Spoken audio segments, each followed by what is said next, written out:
Rencontre de notre âme sœur. Session Q&A. Petite question de Sylvia. Il paraît que nous rencontrons une seule fois dans notre vie cette personne qui nous correspond, notre âme sœur. Qu'en penses-tu ? Alors je pense qu'on a plein de potentielles âmes sœurs.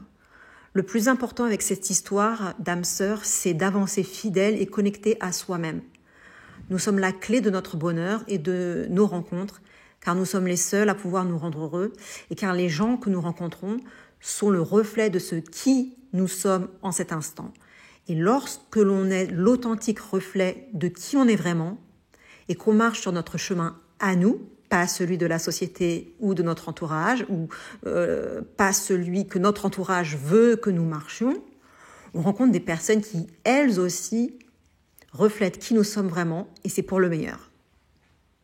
Les chemins peuvent bien sûr se séparer, même entre âmes sœurs, quand elles ont fini le bout de chemin qui les unissait, et après on peut trouver une autre de nos âmes sœurs pour un autre bout de chemin.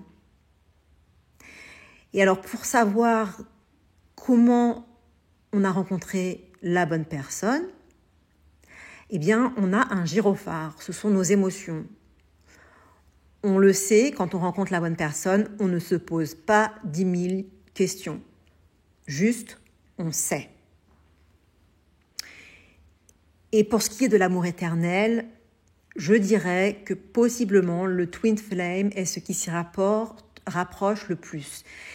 Et sinon, de toute façon, la seule manière de trouver l'amour éternel, quel qu'il soit, c'est de se connecter à soi-même et de s'aimer soi-même inconditionnellement.